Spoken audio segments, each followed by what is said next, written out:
Thank you so much. I'll briefly introduce myself and we'll get started. I am Marshall. I'm from a small town called Valley Station, Kentucky. I went to a little engineering school, Rose-Hulman Institute of Technology, got an MBA at Indiana University, and then I got my PhD at UCLA. Then I was a college professor, I was a dean, and then for 44 years, I've done three things. I've traveled all around the world speaking and teaching. So I have, on American Airlines alone, over 11 million frequent flyer miles. Have any of you seen a movie before called Up in the Air with George Clooney? If you did see the movie, the card he was trying to get, I have the little card. So I'm a mega flyer. I've been to 102 countries. Then I coach people. I've been the coach of the CEO of Ford, Pfizer, Glaxo, Walmart, World Bank, Mayo Clinic, New York Public Library, St. Jude's, on and on and on. Wonderful, wonderful people. And what I love about coaching is where I learn everything. So really coaching for me is such a treat because I get to learn everything when I do coaching. And then I write and edit books and articles. So I have written or edited now, I think up to 44 books. I've got 6 bestsellers, 3 big bestsellers, 1 mega big bestseller, and the other 36 books or so were purchased by my mother, my father, and assorted relatives. So I've written a lot of books, and I'm so honored to be with you all today, coaches. Now, let me tell you what I'm working on. I came up with an idea, went to a program called Design the Life You Love. It was put on by Aisha Bursell. She's one of the world's top designers, and she asked me, who are my heroes? My heroes were kind and generous people who were wonderful teachers, and they never charged me money. She said, you should be like them. So I decided I would adopt 15 people, teach them all I know for free. Well, I made a little selfie video and put it on LinkedIn, a 30-second video, and said, my name is Marshall. I got ranked number 1 coach and thinker and book. And I'm going to adopt 15 people, teach them all I know for free. And the only price is when you get old, you have to do the same thing. So I thought maybe 100 people would apply. I was wrong. So far, 18,000 people have applied for adoption. And I've adopted over 300 people. The program's called the 100 Coach Program. It's just so nice. And then everybody just tries to help everybody. And one of our projects is called Knowledge Philanthropy. So I give everything away. Now I'm going to give you an invitation.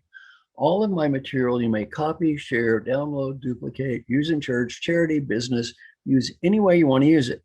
Now, if I say something and I cover 7 points, but you only like 5, just use the 5. Use whatever you want. If you want to modify it, put your name on it. I don't care. I give everything away. And it's been a wonderful project. One of my friends is named Mankandi from Zambia. She's doing a program for high potential leaders in Africa. I'm not an expert on high potential leaders in Africa, but she can use my stuff and change it around to work for them. I wrote a book with Sally Helgeson called How Women Rise. I'm not an expert on women in leadership. She is, but she's able to build on my material and really helped her. So that was a good thing. So if you want to use any of my material to help kids or coach or any way you want to use it or write articles, just please feel free to do so. And again, I'm a Buddhist. Buddhists said only do what I teach if it works for you. If any of this stuff works for you, you use it any way you want. And if it doesn't work for you, please just ignore it. I'm not going to know the difference anyway. So just say thank you and ignore it. So anyway, I'm looking forward to you. My mission in life is time I have left to do it. I'm 72. Is to help as many people as I can in the time I have left to do it. And I did live for many, many years in Rancho Santa Fe, California, lived in La Jolla, California for the past year during the COVID, and I am moving to Nashville, Tennessee. For those of you who are country music fans, I'm living in a neighborhood called Northumberland in Nashville, and I do have some country royalty as neighbors. One of my neighbors is in the Rascal Flats. Another one is from Australia, Keith Urban, whose wife is Nicole Kidman. And living across the street, she just bought our new house there, is Taylor Swift. So I'm moving to Nashville. If any of you, I go for a walk every day. If any of you would like to take a walk with me in Nashville, you just send me an email, marshall@marshallgoldsmith.com. I go for a walk every day. So, and I love coaches. So if any of you ever want to go for a walk with me around the hood, just send me an email. I'd be more than happy to take a walk with you. All right, let's get started. I got a greeting from Jennifer already. Hello, Jennifer from Nashville. Now, what are we going to talk about today? Helping successful leaders get even better. Leading in a time of crisis, maintaining focus, leading others, and demonstrating positive empathy. And I'm just going to share with you some of the stuff that I've shared with my clients. And it's a little bit different than my standard stakeholder coaching, which many of you have already heard about and been trained in. Oh, also, I love getting emails. Send me an email, marshall@marshallgoldsmith.com. And my website, it's where I give everything away. There's like hundreds of videos and articles online, www.marshallgoldsmith.com. Okay, let's get rolling. Let's see the first slide. Next slide. Now, what are our goals? Number one, be more focused and mindful without having to go to a seminar on mindfulness. I'm going to give you a great technique that came up with one of my friends, Carol Kaufman. Discuss why people need structure in a time of crisis and why communication today is more important than ever. I'm going to share something I share with my clients called the 6-question coaching process, and it's a process leaders can use with their direct reports. I'm going to talk about empathy, and especially how this works in the nonprofit world, but also in the for-profit world, and 4 types of empathy. And then when it helps you be the person you want to be, and when it doesn't, and when it's positive and when it's not so positive. And I think this is very good for coaches to learn 2 ways. 1, to help our clients, but 2, to help ourselves. And then finally, I'm going to share something called daily questions, and especially active questions. The final thing I'm going to cover takes 3 minutes a day, costs absolutely nothing. Will help you and your clients get better at almost anything. So you're skeptical now. 3 minutes a day, costs nothing, help me get better at almost anything. That sounds too good to be true. Half the people start doing this quit within 2 weeks. And they do not quit because it does not work. They quit because it does work. Everything I teach people is real easy to understand. It's just hard to do. It's easy to understand and hard to do. And one of the important things I've learned as a coach is my entire variable for success is my clients. Great clients I win, wrong clients I lose. The client I coached, I spent the most amount of time with, didn't improve at all. And I had this paid for results approach. I didn't get paid. Client I coached, I spent the least amount of time with, improved more than anyone I've ever coached. 200 people got better, and I did get paid. This is a humbling lesson. Well, what did I learn? As a coach, your key variable is work with great people. You work with great people, you win. You work with the wrong people, you lose. Don't get lost in our own ego. My best client told me, he said, look, your whole job as a coach is work with great people, and don't let your ego get in the way. It's not about how great you are, it's about how great they are. I've been ranked #1 coach forever. Why? Nobody knows if I'm a good coach or not. Nobody's watched me coach people. Why do they think I'm a good coach? I got great clients. I may not be the best coach. I'm probably not, but I've certainly got the best clients, and they talk about how wonderful I am. Well, you got great clients. People are going to see you as a great coach, and they're probably going to get better, and you'll probably help them. If people care, my stuff works. If they don't care, it's a waste of time. And I'm not saying you shouldn't work with people that don't care. I am saying I'm certainly not an expert on that topic. My whole expertise is working with great people who care. Okay, next slide. Now, achieving mindfulness. I'm going to save you so much time. I've read 400 books on Buddhism, and mindfulness is very chic right now, and they have many seminars on how to become mindful. My friend Carol Kaufman is a founder of the Harvard Institute of Coaching. She's one of my 100 coaches. She taught me this. And it is better than anything I've ever heard about mindfulness. Keep a little card in front of you and carry it everywhere you go. And keep looking at it. And that card says one thing. Am I being the person that I want to be right now? Am I being the person that I want to be right now? When you're at home, your kid's trying to talk to you and you're looking at your cell phone. Am I being the person I want to be right now? When you're screaming at somebody you're supposed to love, am I being the person I want to be right now? Well, this is a great discipline. Every day, am I being the person that I want to be? And as you go from these Zoom calls, from call to call to call, it's easy to get lost. It's so easy to get distracted. Just keep asking yourself, am I being the person that I want to be right now? Next slide. Now, leading in a time of crisis. And we'll talk about something called pragmatic optimism. And I do think you need both. It's important to be optimistic and positive. On the other hand, it's important not to be Pollyanna-esque. There's a ridiculous book called The Secret. If I envision it, it will happen. No. In the book, they talk about all these people that have positive thoughts and envision things, and they do happen. And the book's all true. The only problem is I have a degree in math. They didn't interview the people that didn't win. Yeah, Joe had cancer and envisioned it went away, and it did. Mary wanted to be a movie star, and she envisioned she would, and she is. Jimmy wanted to be the basketball champion. He envisioned he would, and he is. The stories were all true.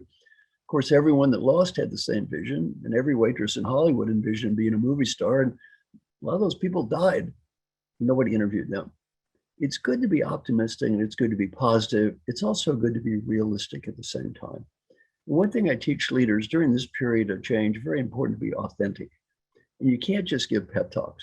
Now, great learning from the most popular poem in the world, the Bhagavad Gita. In the Bhagavad Gita, we have the protagonist, whose name is Arjuna. And Arjuna has got two choices. One, very bad, he's a general, and the other one is even worse. And Krishna is talking to him, and he's complaining about his plight in life. And the basic message from the Gita is this. Number one, face the hard realities that's there. Many coaches have had to go through hard realities, just face what's there. Number two, let go of the past. None of us can change the past. Develop a clear strategy. We're going to talk about that. Do your best and do not become ego attached to results. Do not become ego attached to results. We have a tendency sometimes to become ego attached to results, and we think that results are going to give us things that they won't. And then we're disappointed when we don't achieve them. Every weekend, I use something called the LPR process. I have the privilege every weekend of spending with 50 or 60 people. My friend Mark Thompson and I do this together, and we put in about 350 hours over the COVID crisis doing this. These are amazing people, including the president of the World Bank, including Broadway stars, Pau Gasol, the great basketball player, Curtis Martin, National Football League Hall of Fame. We've got the head of the Olympic Committee, head of the Rockefeller Foundation, CEO of Cardinal Health, on and on and on. Amazing people every week. And every week we talk about life. Every week we talk about life. And one of the guys in our group is named Safi Bakal, one of the most brilliant people I ever met, a scientist. He wrote a book called Loon Shots. And Safi got one thing out of our sessions that helped him so much. He said, I used to believe that happiness was a function of achievement. And if I achieved things, I would be happy. Then he said, I've been on these calls weekend after weekend after weekend with these incredible achievers, and some are happy and some aren't.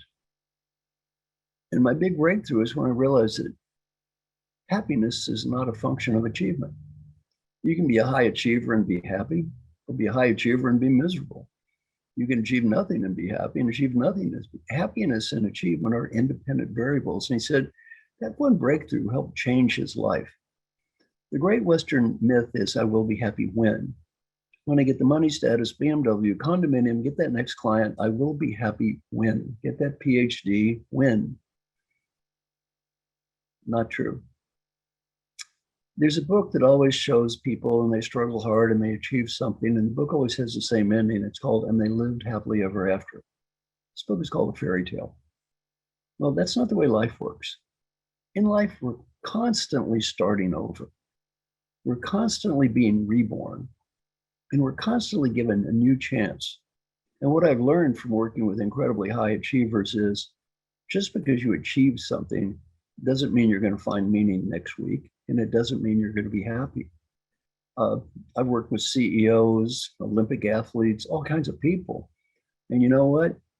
You can't get fixated on those results. You can't get fixated on winning the Super Bowl. If you do, if you think that's going to be the ticket to happiness and meaning in life, you're making a big mistake. So don't become attached to the outcomes. Now, by the way, I want everybody to send me questions because I love answering questions, especially from coaches. And one thing about coaching is a wonderful profession, and it's a hard business. Coaching is a very, very hard business. I've been very blessed. I've been very fortunate. I have no illusions about how easy coaching is. This is a tough business. A lot of coaches don't do very well in terms of money and all that kind of stuff. It's hard. And the important thing as a coach is we're going to talk about how you can build your own business and your own brand and be effective. And at the same time, don't get ego attached to the results of everything you do. Now, the parable of the golfer. I'm now going to tell you the parable of the golfer and the beer can. The golfer is at the little country club. On the final hole, has a chance to win the little country club championship. Foursome in front of him, noisy, drinking beer, loud, annoying. He gets up, hit that shot. The 18th tee. It's a beautiful drive right to the left where he wants it. Something happens. The ball hits something and veers over into the rough. He has a terrible lie now. He walks toward his ball. What does he see? A beer can. The idiots in front of him have left a beer can. He is so angry. Those idiots, those fools. What does golfer need to do? Stop, like in the Bhagavad Gita. Stop, breathe. Forget the shot. Forget the result. Forget the beer can and forget the people in front of you. Focus. Am I being the person that I want to be right now? You walk up to the ball. You come up with a clear strategy. If you're one shot behind, you want to go for the championship, you go for the green, even though it's a low probability. 3 shots ahead, you pitch off, you win. Whatever it is, you come up with a strategy, you hit the shot in front of you. Very important lesson of life. All we can ever do, hit the shot that's in front of you. When I coach people, they're so distracted today. Zoom calls, constant messages, change. Very hard for people to breathe. Breathe. Let go of the past. Don't get fixated on results. Don't think about winning the tournament. Focus on one thing. I am going to hit the shot that's in front of me. And as a leader, very important that you communicate this to people so they maintain focus and they can hit the shot that's in front of them. Next slide.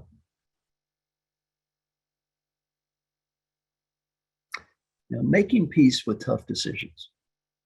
Many of the leaders that I've coached this year have had to make some very hard decisions. They've had to lay people off. They've had to fire people. Small businesses have had to close. It's tough. Well, one of the people in our 100 coach group is a gentleman named Harry Kramer. Harry's just a wonderful guy.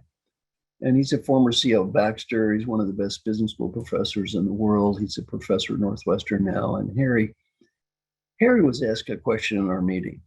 Someone said, Harry, how do you sleep at night? You've had to fire people, lay people off, make these incredibly hard decisions. How do you sleep at night? He said, I asked myself 2 questions. Question 1, did I do what I thought was right at that time? And 2, did I do my best? If the answer is yes, I did what I thought was right. And yes, I did my best. I can sleep just fine because you know what, in life, that's all we can ever do. One of the things I try to help leaders with is the answer to these 2 questions. Did I do what I thought was right? Did I do my best? One of my good coaching clients is David Chang, the famous chef. He just wrote a book. He has a chapter in the book about me, which is funny. The book is called Eat a Peach. And Dave has had to go through the restaurant business has been brutal. He's had to lay people off. He's had to close down restaurants, even though he's one of the greatest restaurateurs in history. So one thing I try to help him with is, Dave, did you do what you thought was right? Did you do your best? If the answer is yes, make peace. Make peace, forgive yourself for whatever you did, and move on with life. Next slide. Letting go of what you're not going to change. In my book, Triggers, this is my favorite part of the book. Before you deal with any topic, ask yourself this question. Am I willing at this time to make the investment required to make a positive difference on this topic? Am I willing at this time to make the investment required to make a positive difference on this topic? If the answer is yes, go for it. If the answer is no, just take a deep breath and let it go. Peter Drucker taught me, he was the world's greatest management expert. He said, our mission in life is to make a positive difference, not to prove how smart we are, not to prove how right we are. Before dealing with any question, ask yourself, am I willing at this time to make the investment required to make a positive difference on this topic? Now, I got a question. What does LPR stand for? It stands for Life Plan Review. I'll get to that later. Life Plan Review. So I saw that in the chat box. Life Plan Review. Now, very important. Am I willing at this time to make the investment required to make a positive difference in this topic? I want to get some comments from the chat box now. I'm going to ask you a question. I'd like you to send me some comments. Here's my question. What do you need to let go of? What do you need to let go of? What is it you're not really going to change? You may or may not like it, but you're probably carrying it around. What is it you need to let go of? Oh, I've got a good one. Perfection. I did a book with Sally Hoagson called How Women Rise. And one of the major points in that book is letting go of perfection, need for security, control. Control's come up to be a huge topic during the crisis. I always need to be validated. Yeah, maybe I'm not going to meet Oprah or be a zillionaire. Let it go. My attachment to security, approval.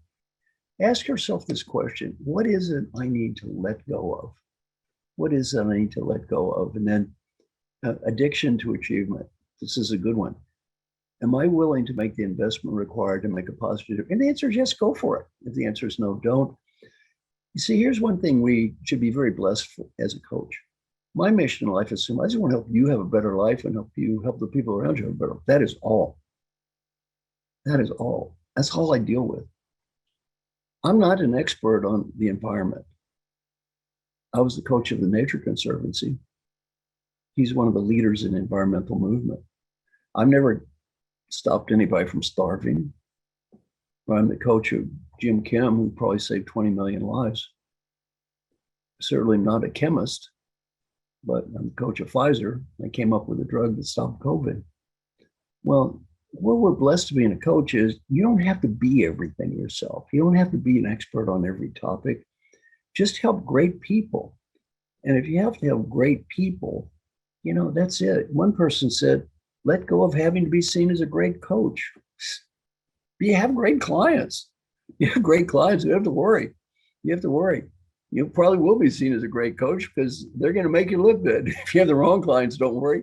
There's not much you're going to do about it. Okay. I got another question. Speaking about great clients, next question. This is a great one for coaches. Great is the need of the student to learn, and greater yet, it's a need of the teacher to teach. And one of the great problems of the coach is a need to coach. So sometimes I'm flying on an airplane, and maybe I go on an 8-hour flight and somebody sits next to me and they make a terrible mistake. They say, what do you do for a living? I'm coaching this poor person. And, after about 4 hours, they're ready to kill themselves. I'm going to have a question, and I want to put your answer in the chat box there, yes or no. How many of you fine coaches have ever attempted to change the behavior of a husband, wife, or partner that had no interest in changing? And how's that working out for you? Give me a yes or no if you've done that or not. And then if you are, how's it going? The first one I get is from Nancy, who just said, and then I said, yes, it's not working out well. A comment over here from Jess. Yeah. Have you been doing it? And how's it? Or yes, it's not working well. No. Yes. Yeah. You're trying to coach people that don't want to be coached. Not so good. Now I've got a second question, even more embarrassing. How many of the fine coaches listening have ever tried to change the behavior of mommy or daddy who has no interest in changing? Ooh. And how's that working out? Changing mommy or daddy. Have any of you ever tried that before? Oh, yes. Yeah. Lead a horse to water, but you can't make them drink. Don't bother. I'm getting some good comments here. It's brutal. This one just hit home. I'm trying to make them get their COVID shot. Changing mommy and daddy. Oh, yeah, that did not work well at all. Well, I was teaching my class at Dartmouth, and I said, how many of you trying to change mommy or daddy that don't want to change? A woman raised her hand. I said, are you trying to change mommy or daddy? She said, daddy. I said, what's his problem? She said, he does not have a healthy lifestyle. I asked her, how old is daddy? She said, 94 years old. Leave the old boy alone. Leave the old man alone. You want to smoke a cigar, smoke too. So really put your time and energy in where you can make a positive difference, not where you're not going to change anything anyway. Next slide. Next slide. 6 questions for alignment. Now I'm going to share a very simple tool that I share with my clients. And one person said, I hate it when my parents don't behave. Now, I'm going to help you. This is from Lynette. Lynette, I'm going to help you. You see, when you get old, you're going to learn this. Now, Lynette, I went to a funeral and I thought my mother died. And it was sad to see her go, but I thought she died. But then about 3 weeks later, I was talking to my daughter and I said, I'm confused. I went to a funeral. I thought my mother died. I didn't realize she'd been reborn in your body. Well, if you have adult kids, it's amazing how quickly your children start becoming your parents. And Lynette, when you're correcting your parents, you better be careful because your kids are watching you. And if you're not careful, guess what happens when you get old? You're going to get that same behavior back from the kids. Now, 6 questions for London. This is a process I share with all the leaders that I coach, especially ones that want to be better coaches. And this is a great for business coaching. This is not so much for the coaching that you and I do all the time. I do this, though, to help my clients coach their direct reports. And I've had some great results. One of my clients was Jim Morton, CEO of the John Hancock Life Insurance Company. And the first year I worked with him, he got ranked 8th percentile in providing coaching and feedback. Last year, he got 98. This is all he did. And he said, I spent less time with people and got rated 98 than I did 8. What did I teach him to do? Have the leaders you coach have a regular dialogue with each one of their direct reports and deal with 6 basic topics. Question 1, where are we going? So here's where I see us going in the big picture. Where do you think we should be going? A dialogue. Question 2, where are you going? Here's where I see you and your part of the business going. Where do you think we should be going? Question 3, doing well. Here's what I think you're doing well. And then what do you think that you're doing well? What are you proud of? It's a great question to teach leaders to ask. Because sometimes people do great things and the leaders don't notice it. Well, just ask that question. What are you proud of? You're probably going to learn something. Question number 4, suggestions for the future. And I'm a great believer in something called feed forward more than feedback. Teach the leaders to say, moving forward, here's some ideas I might have that maybe help you get better. And then ask the person, if you were the coach for you, what ideas might you have for yourself? Now, one of my coaching clients was George Borst. George was CEO of Toyota Financial Services. And George had huge improvement getting 360 feedback as a coach using his process. And he said, question 4 there, he was skeptical. He thought, if I'm going to ask people, what advice would you have for you? They'll just say fluff. I work too hard and all that nonsense. He said it was wrong. More than half the time, their ideas were better than his. He said, just do that. Question number 5, had the leader ask a question, how can I help you? And then 6, here's what I'm trying to work on as a leader. What ideas do you have for me? 6 basic questions. And I don't know if I've done this or not, but I'll send a copy of articles about everything I'm talking about. So I'm going to send you articles about this 6-question process and some of the other topics I'm covering. I'll send you some articles about it. So, and again, if you go to my website, I have a bunch of stuff there. So you don't have to kind of memorize everything. Now, the key to making this stuff work is something called mutual responsibility. What does that mean? The leader can say, about every 2 to 3 months, I'm going to cover these basic topics with you.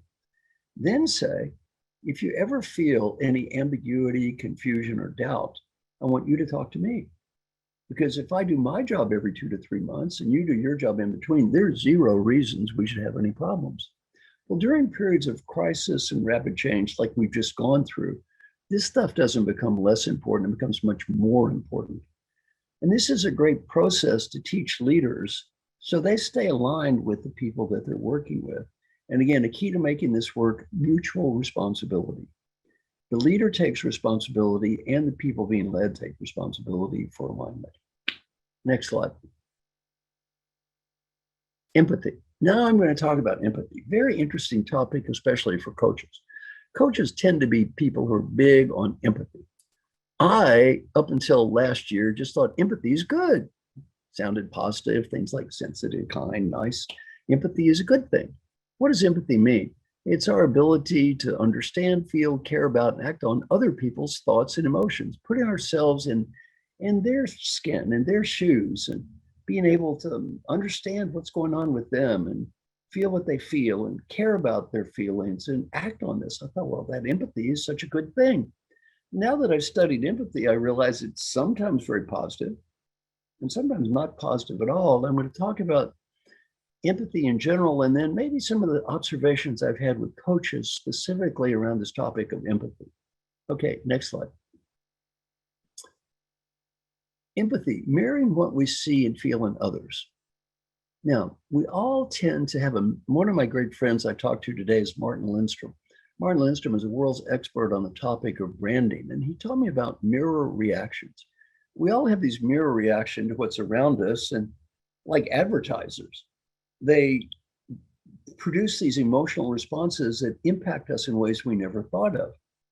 Now, I have a home in New York City. I know we have some people on the call from New York City. My home is on 42nd Street between 11 and 12. I have a condo there. It's rented out during the crisis, but I do have a condo on 42nd Street between 11 and 12. Beautiful place. And I live in Hell's Kitchen, by the way, if you are from New York, with the other young, beautiful, hip, and trendy folk. So if you walk around Times Square, and I was just there a couple of weeks ago, it's pretty easy to see that you're getting bombarded by advertisers who are trying to influence you. That's pretty obvious. But what we don't think about is everyone is a billboard. Everyone we see is somebody that's impacting the way we think, the way we feel. Everyone we see is making a difference on us, and we all tend to mirror what we see. We see sorrow, we mirror sorrow. And as coaches, sometimes we think, well, wow, the impact they're having on me, but sometimes we don't think about the impact I'm having on them. We don't think about the impact that we're having on others, and we look at empathy as one way. This is how they make me feel. We don't think about it sometimes. This is how I'm making them feel by my reaction. Next slide. Now, we're going to talk about 4 types of empathy. The first type of empathy is called the empathy of understanding. This is the one where I would probably score the highest. The empathy of understanding, that is, I understand where that other person is coming from. Now, you might say, well, that's a good thing. And as a coach, for me, it's sometimes very useful. It can also be dysfunctional. Let me give you where I learned about something from the empathy of understanding when I was at UCLA.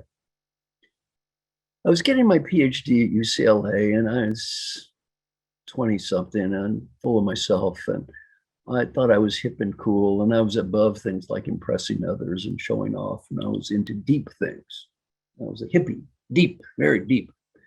And I'm in this encounter group with old Dr. Tannenbaum, and we're asked to talk about life. So I talk about people in Los Angeles. So for 3 weeks, I talk about people in Los Angeles are so screwed up and driving around in those $200,000 Bentleys and wear $85 sequin blue jeans, and they're plastic and materialistic, and all they ever want to do is impress others. 3 weeks, I babble on about people in Los Angeles and their desire to impress others. Of course, being from Valley Station, Kentucky, I guess that made me the world's expert on everyone in Los Angeles. After 3 weeks, old Dr. Tannenbaum scratches his beard. He said, Marshall, who are you talking to? I said, I guess I'm talking to everybody in the group here. He said, Marshall, every time you've spoken, you've looked at only one person. You seem interested in the opinion of only one person. Who's that person? I thought about it. I said, that's interesting. I said, that'd be you. He said, that's right. There are 10 other people here. Why me? I said, well, Dr. Tannenbaum, I think a person with your deep educational experience and background, you can understand the true importance of what I'm saying about how screwed up it is just to try to impress people all the time. And that's not really what's important in life at all. Deep things matter. Then he looked at me and said, Marshall, is there any chance for the last 3 weeks, all you have been doing is trying to impress me? I said, well, no, Dr. Tannenbaum, I'm very disappointed. I think you've missed the significance of everything I've said. I've just been pointing out how screwed up it is to impress people. I think you missed the whole point. I don't think you understand. He looked at me and scratched his beard. I think I understand. I look around the room, I see his heads. I hated old Dr. Tannenbaum's guts for 6 months. 6 months later, what'd I say? Thank you, old Dr. Tannenbaum. You just taught me a great lesson. That little story is a large part of my life. I'm Dr. Tannenbaum now. I sit there with people and they don't want to see themselves. And I get to talk about them. And after 46 years of experience, and a lot of times I know more about what's going on with them than they do. Because I got feedback from everyone around them. They don't want to hear it sometimes. I have to point out that sometimes other people can understand things in us and we can't understand in ourselves. And if you want to get better, you just have to face that fact. Others can understand things in us that we can't see in ourselves.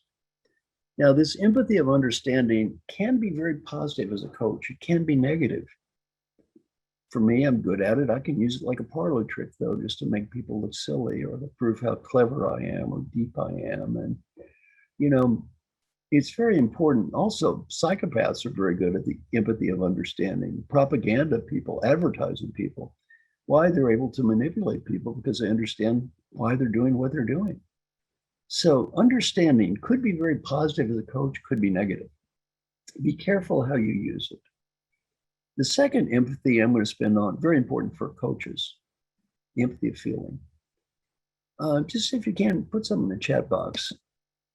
Would you say you have a tendency to feel, when other people feel a certain way, that you tend to feel that way yourselves? 10 is, I give myself a 10 on this empathy of feeling. When others are sad, it tends to produce sorrow in me. And a 1 is, it doesn't impact me at all. So just give me some numbers. I see some numbers coming in. A lot of high scores, 8, some 3s, some 7s, 9s, 5s, 8, 8, 8. A lot of high scores. I thought so. Coaches tend to score high on this. Let's talk about the empathy of feeling. Empathy of feeling could be very good, could be very bad. I work with Jim Downing. He's here in Memphis, Tennessee. He's head of St. Jude's Hospital. If you've ever been to St. Jude's, you see a lot of little kids with no hair running around. They've got to learn to let that go. If you feel the way those kids and parents feel when that child dies and carry that home, you can't do that very long. You just burn out. One of my great friends in the 100 Coaches is Hortense Legentil from France. And she said, on the empathy of feeling, I need to be one with them.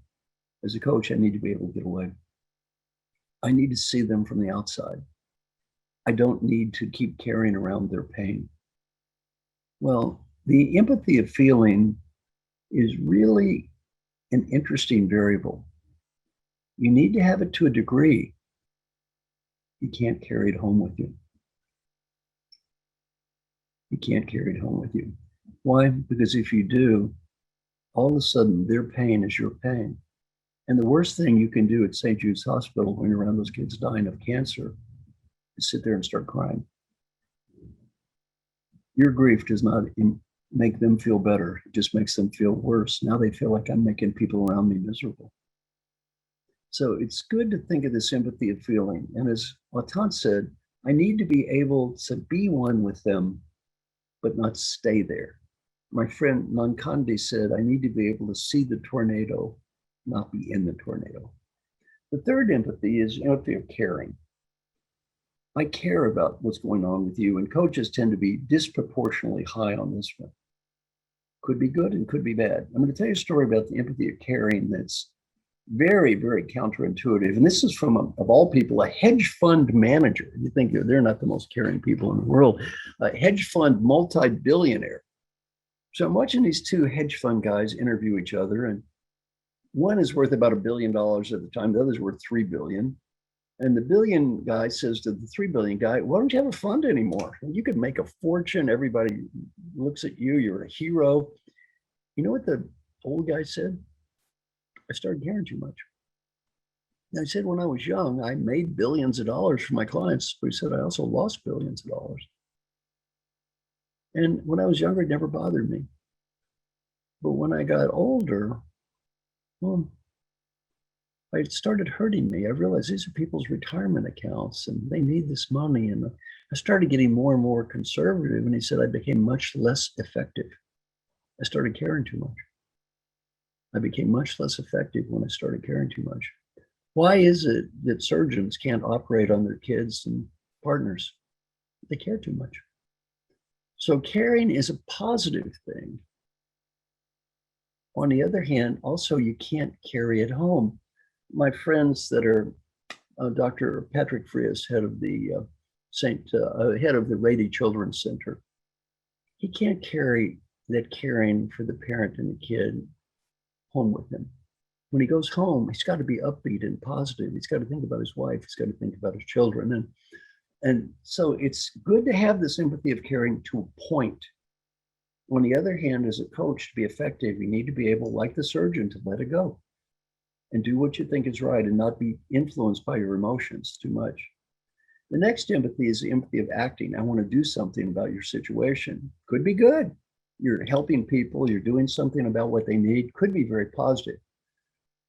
On the other hand, one of the nicest people I've ever met is a woman named Gail Miller. She used to own the Utah Jazz, the most loved person in Utah, just a wonderful person. And she said, my problem with empathy is I'm a people pleaser, and if I'm not careful, I create dependency. I solve their problems for them. I'm a fixer. So she said, it's good that I care, and it's good that I want to do something to help people. It's not good when I create dependency. So next slide. If we look at empathy, we can see that empathy has multiple faces.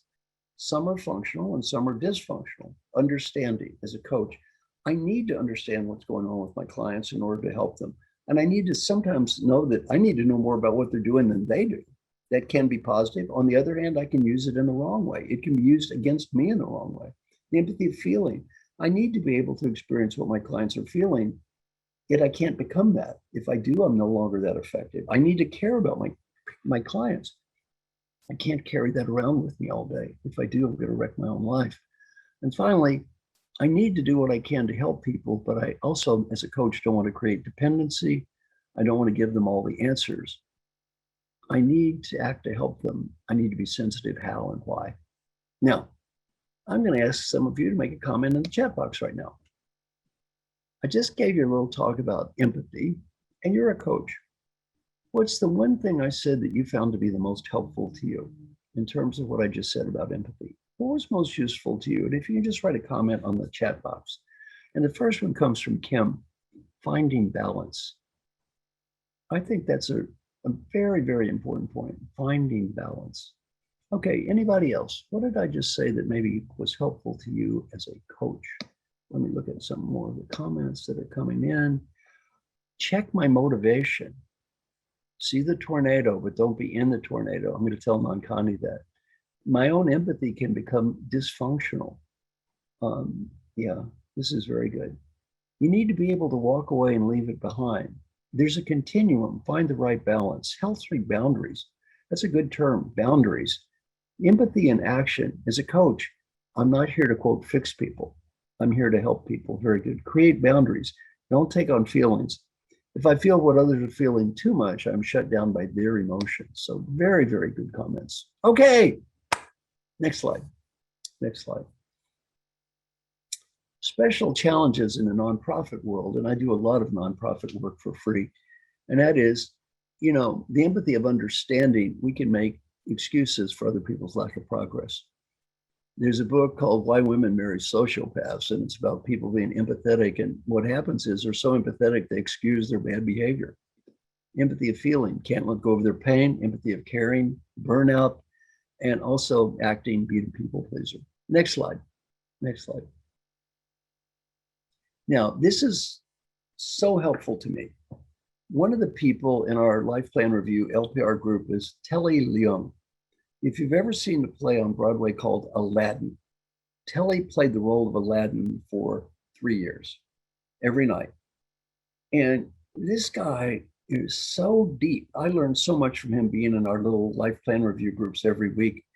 And he really taught me a lot about empathy in a very positive way. He said, as a star on Broadway, I have to have empathy every night. I have to fall in love with that princess every night. He said, he's gay. He said, I got to go home and tell my husband, see my husband that night too. And I don't really love the princess. Yet every night, I have to kind of fall in love with that princess. And every night I need to focus on what they're doing, and people miss their lines, and I need to be totally sensitive. And I asked him, how do you stay positive and motivated? He did that show 1,000 times on Broadway. How do you do it? How do you stay up and positive? And he said, you know, as a kid, I was little and kind of got picked on a lot. It wasn't so easy. And I was 8 years old.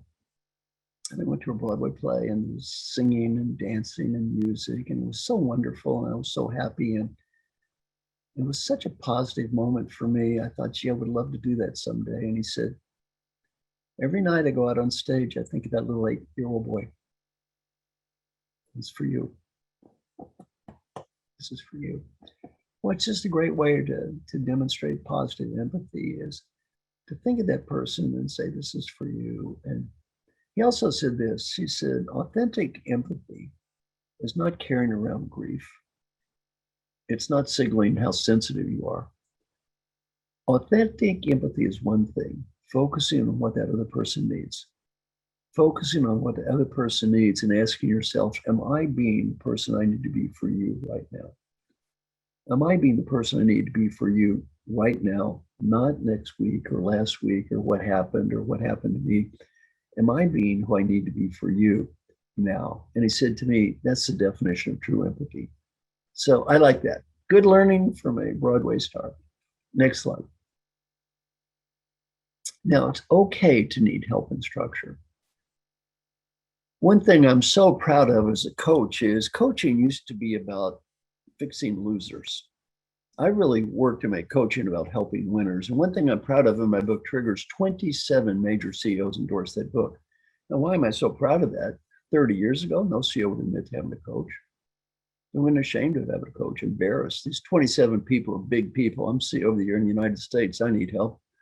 Hey, I'm number 2 CEO of the year. I need help. I won the Presidential Medal of Freedom. I need help. I'm the CEO of Pfizer. I need help. I'm president of World Bank. I need help. We all need help. And I think one thing that's great to realize as a coach is help your clients get over this stupid, macho, egotistical, I can do everything on my own nonsense. How many of the top 10 tennis players have a coach? 10. It doesn't mean there's something wrong with them. We all need help. I have a person call me on the phone every day. For 25 years, pretty much every day, I've had someone call me. Right now, it's my friend Mark Thompson. It's been various people over the years. Somebody asked me a question. Why do you have somebody call you on the phone every day to make sure you do this stuff, that you answer these questions that you talk about and you do this stuff you talk about? Why do you have someone call you every day? Don't you know the theory about how to change? I wrote the theory about how to change. That's why I have someone call me every day. My name is Marshall Goldsmith. I got ranked #1 leadership thinker and coach in the whole world. I've had someone call me on the phone almost every day just to help me. Why? I'm too cowardly to do this stuff by myself. I'm too undisciplined to do this stuff by myself. I need help, and it's okay. We all need help, and it's okay. As a coach, you're no better than anybody else. I'm no better than anybody else. I can write these books. That doesn't mean it's easy for me to do. I don't have the courage to do all this stuff by myself, and I certainly don't have the discipline. Well, we all need help, and it's okay. Just make peace with that. Next slide. The value of structure. There's a great book called The Checklist Manifesto, published by Dr. Atul Gawande from Harvard. And if the nurse asks the doctor a series of simple questions from a checklist before the surgery, the odds on unaided infection plummet and the death rate's cut by 2/3. It's not a theory, it's a fact. The huge majority of hospitals don't allow the nurse to do it. Why? Ego. Ego. Doctors are too proud. According to Dr. Gawande, more people died because of the egos of surgeons and died in the Vietnam War and the Afghan War and the Iraqi War put together. The daily question process I'm going to teach you, simple structure. My friend Alan Mulally taught me something called the business plan review process, BPR, and then one I mentioned earlier, LPR. Okay, next slide. Now, positive change, you need 3 things. One, our clients need 3 things. One, courage. It takes courage to do this stuff. 2, it takes humility. I can't help somebody improve that's perfect. And it takes discipline. It requires hard work, time. Next slide. Here's how the daily question process works. Every day, get out a spreadsheet, and on one column, write down a series of questions that represent what's most important in your life. Friends, family, colleagues, coworkers. Every question has to be answered with yes or no or a number. Yes is recorded as a 1, and no is a 0 or a number. And then 7 boxes across, 1 for every day of the week, and you fill it out every day. Well, I've been doing this for 25 years. If you do this every day, you learn, you know what? A score at the end of the week is not as beautiful as a corporate values plaque you see up on the wall. You learn that life is real easy to talk about and real hard to live. Well, one of my daily questions is, how many times yesterday did you try to prove you were right and it wasn't worth it? I don't see too many zeros for me. Kind of hard for that old professor not to be right all the time. How many angry or destructive comments did you make about people yesterday? I don't see enough zeros on that one either. Well, we don't want other people stabbing us in the back. Why are we stabbing them in the back? Or how many steps did you take, or push-ups? Just questions about life every day. Next slide. Now, next slide.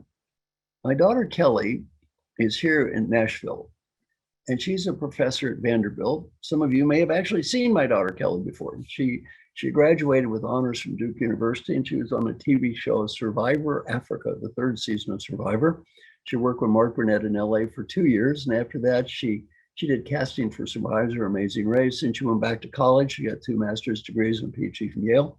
And now she's professor at Vanderbilt. So daddy's very proud.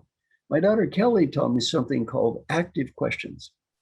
Active questions. What she said, Dad, get people to do these daily questions to start with the question, did I do my best to? If you ask a passive question, like, was I happy? And the answer is no, we blame the environment.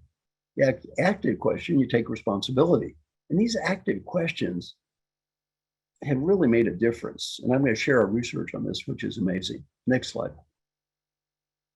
Now, here's 6 questions. I really suggest you have every one of your clients ask themselves every day, and you ask yourselves every day. And every one I score on a 1 to 10 scale. 10 is high, 1 is low. Number 1, did I do my best to set clear goals? Every week we review these on a weekly basis. They get their scores. You think these high achievers get high scores every day? Nope. Sometimes I say 3. I woke up, I got on a phone call, got busy. I guess my goal was to just deal with crap all day. Did I make progress? Was I happy? Average score 5.5 out of 10. And as my friend Safi said, learn to separate achievement from happiness. Did I find meaning? And by happiness, I mean, when I define it, that's joy in the process of what I'm doing, and meaning is important to me.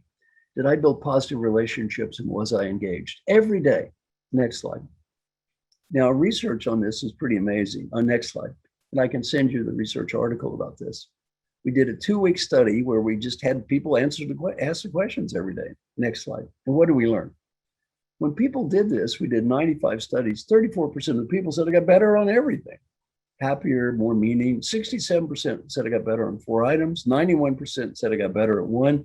9% said no change, and less than 1% got worse. Why? Next slide. Every day, these 6 questions get you to focus on one thing in life I can control. What's that one question I can control? Did I do my best? Now, enough talk for me. We've got about a half hour left. I love getting questions from my good coaches. So now what I want to do is I want to hear from you good coaches. Now, I'm not going to answer any questions about politics. I'm not an expert on that, or strategy, or getting organized, or any of that stuff. I'm an expert on helping people change behavior. Now, somebody said, bring up those 6 questions again. They all begin with, did I do my best to? Number 1, did I do my best to set clear goals today? Number 2, did I do my best to make progress toward achieving my goals today? And we're going to stop and talk about number 3. Number 3, did I do my best to be happy? Okay, you coaches out there, I'm going to ask you to rate yourself. 1 to 10 scale. 10 is high, 1 is low. Did I do my best to be happy? Well, it's interesting because I got to work with 3 medical doctors who were just brilliant people, and the average score was about 5.5 out of 10. 5.5. And they're all medical doctors. I said, you realize you're going to die? Yeah.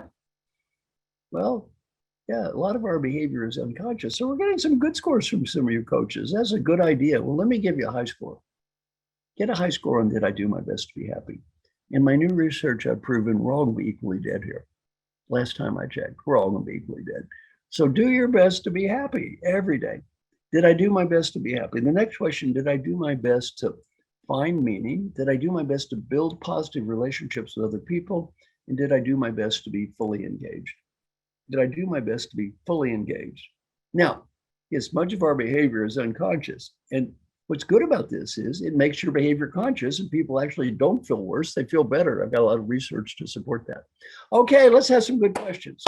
Who's got a good question? Hey, Marshall, I have summarized a few of the questions from earlier, and I'm also keeping an eye on the chat box. So can I maybe start with some of the ones that have been coming through? Yeah. Well, I have one request, though.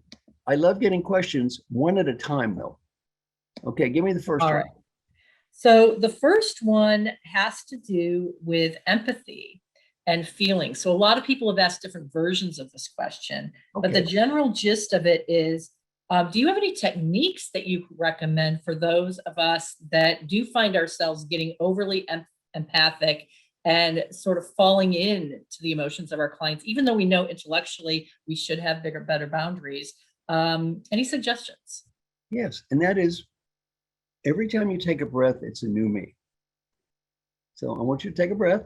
Everybody smile. Hand like this. Hand, hand, hand. Hand, hand. Okay, yes, there you go. Hand. New me. New me, new me, new me. Where we've been, we've been. You take a new breath, you start over. It's a new me. And if you carry that old stuff with you, you're not necessarily helping those people you're with now. If you're in that hospital and you're carrying that pain with you, you're not helping your family. So it's a new me. It's a new me. And back to what Telly said, am I being the person I need to be now for the people I'm dealing with now, not yesterday? Okay, excellent question. Next. So here's one that just came in, and I think it's so great that I have to bring it on next. Marshall, what would be the one piece of wisdom that you would share with your 50-year-old self? Wait a minute, somebody's pounding on my door. I'll need to be right back. Okay.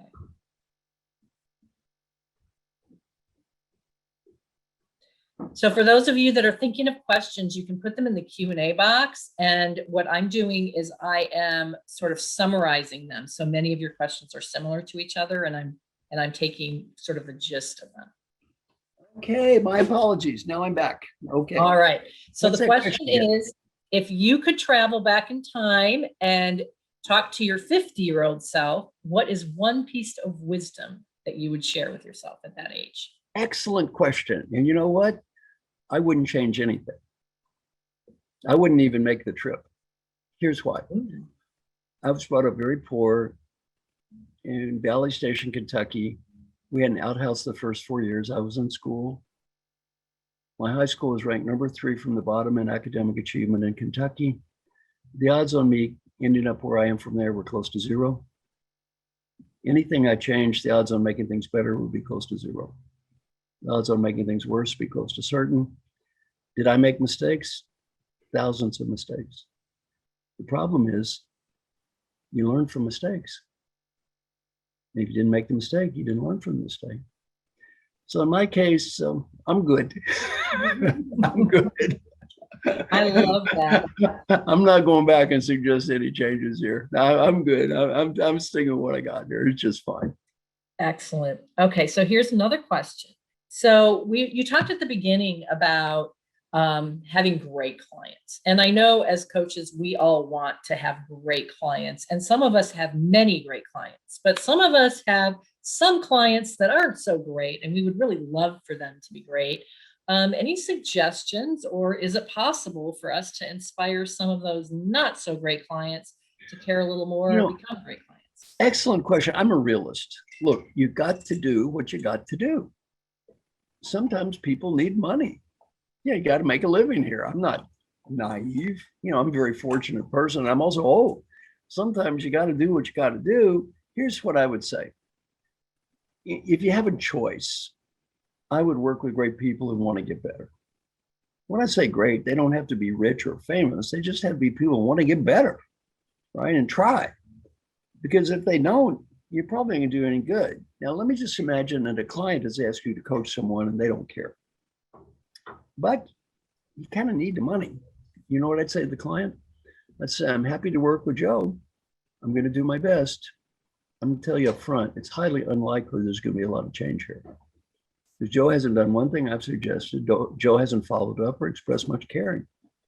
Now, if you want me to try, I'm going to give it my best shot. I'm going to be honest with you. This may not work.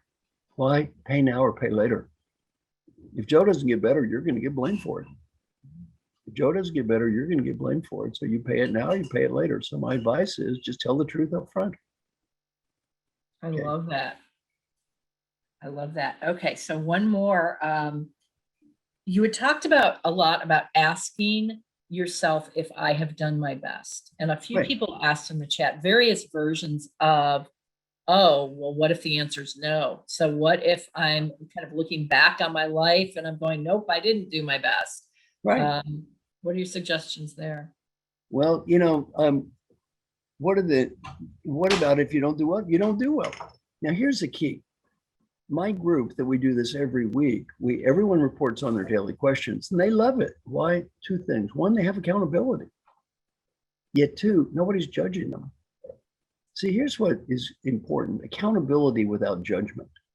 Every week, these famous people get up and tell the truth about their lives.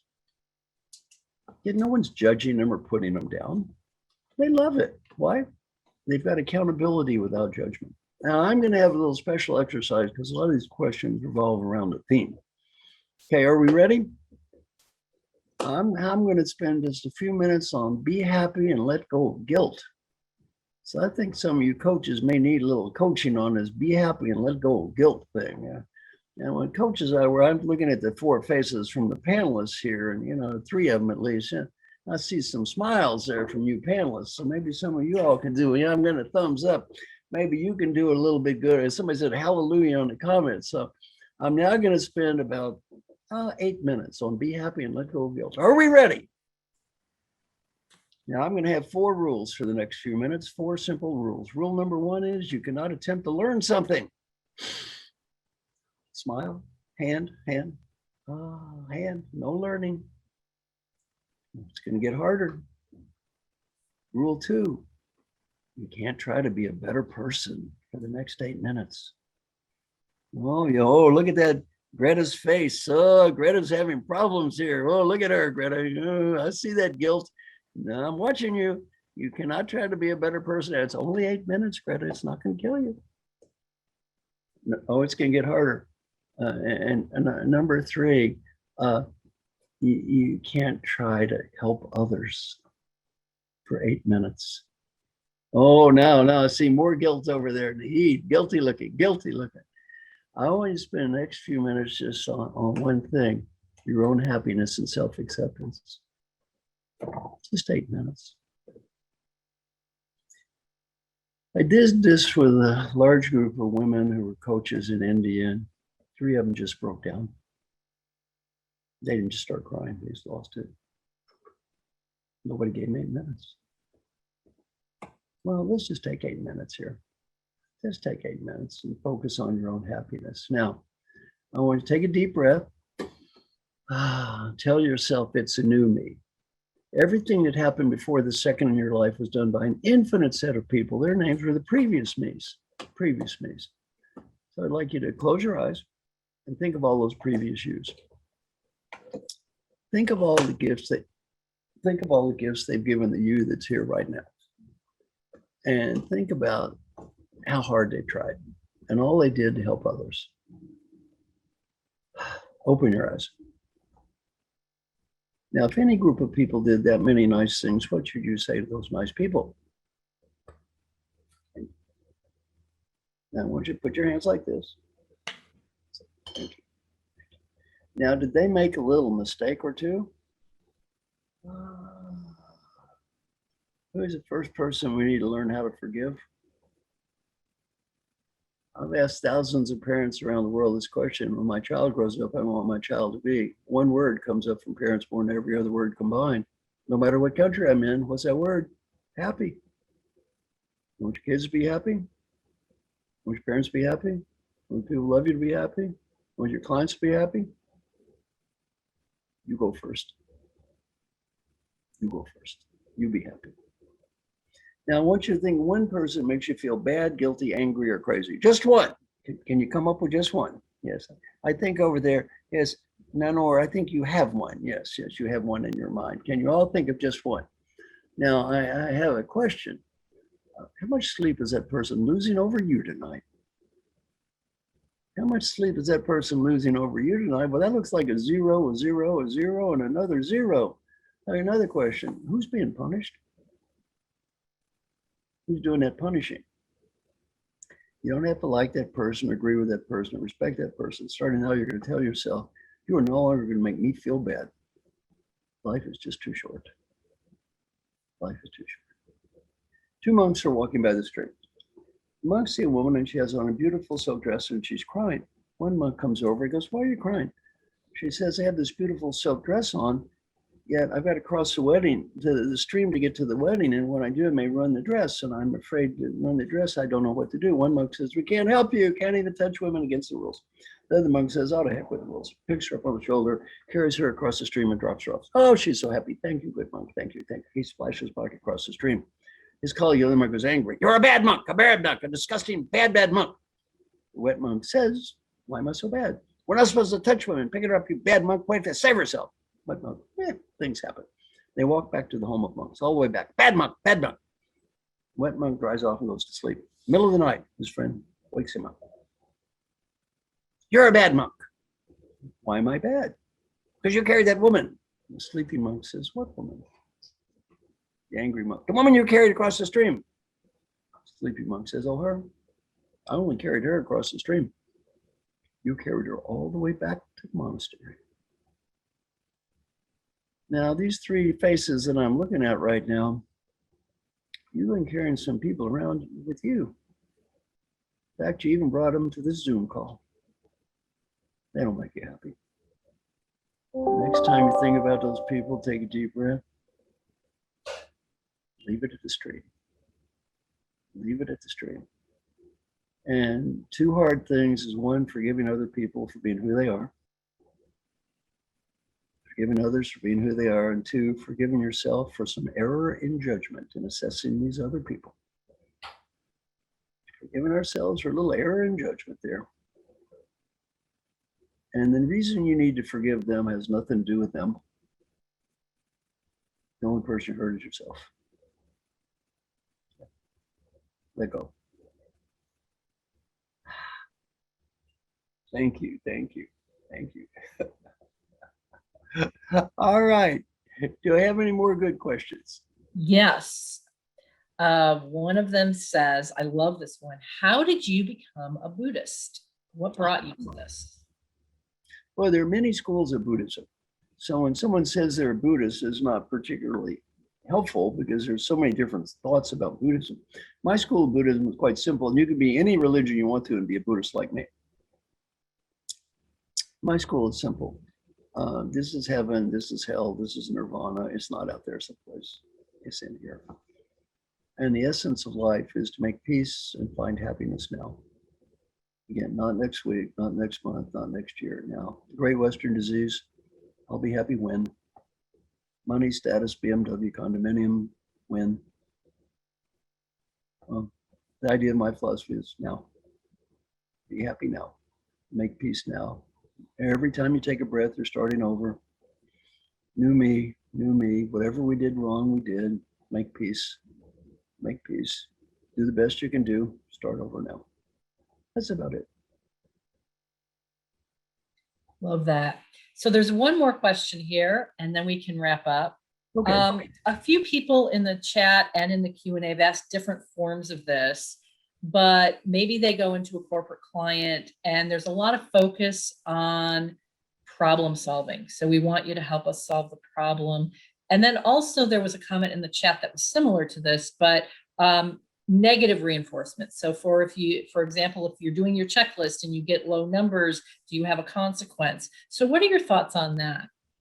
Well, I mean, again, I only do what I do, because I'm not really an expert on what I don't do.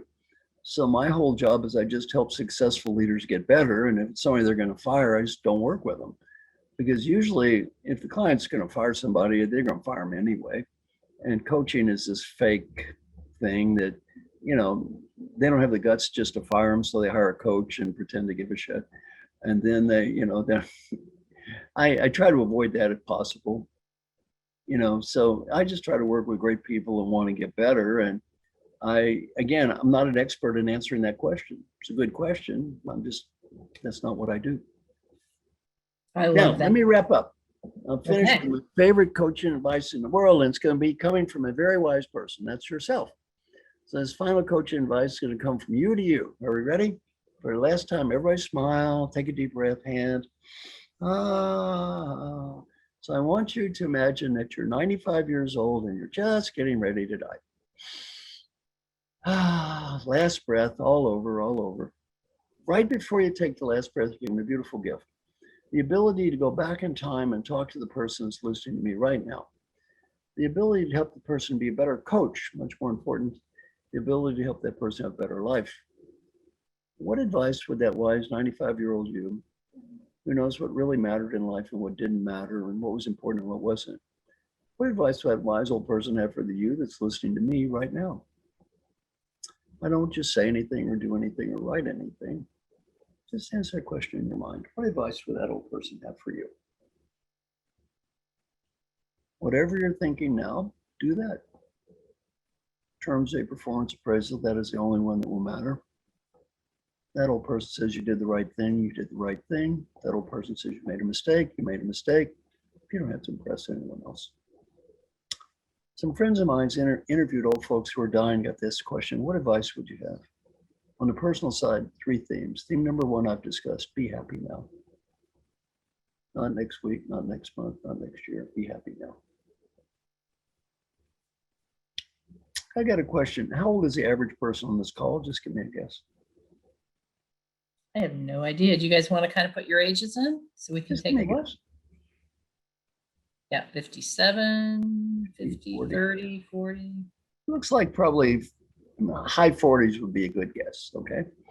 Now let's assume that you're 48 right now and you're listening to me. You might be thinking, well, lucky old man, sold millions of books, got plenty of money, lives in some big fancy house, and wow, lucky him. Well, I'm 72. You're 48. That's something I don't have. 24 years. So never get so wrapped up looking at what you don't have, you forget what you do have. Many people on this call are very lucky people. You got friends, you got family, you got health. Don't get so busy chasing what you don't have, you can't see what you do have. Learning point number 2 is friends and family. When you're 95 years old, you look around your deathbed, none of your coworkers are going to be waving goodbye. And number 3, if you have a dream, go for it. Because if you don't when you're 45, you may not when you're 85. And a business advice isn't much different. Number 1, life is short, have fun. And if you can't have fun in this profession, you will not be having fun in finance or accounting. So have fun. Number 2, and this is a blessing for this field, is do whatever you can do to help people. And the main reason to help people is nothing to do with money or status or getting ahead. The main reason to help people is the 95-year-old you'll be very proud of you because you did, and disappointed if you don't. Final advice also, go for it. The world's changing, coaching's changing, do what you think is right. May not win, at least you tried. Old people, we almost never regret the risk we take and fail. Always regret the risk we fail to take. And finally, thank you so much for inviting me to talk to all of you. Thank you very much. My mission in life is to help you have a little better life, and then maybe help the people around you have just a little better life. So if anybody in this call has a little better life because of something I've said, maybe help somebody else has a little better life, this is a very good call for me. So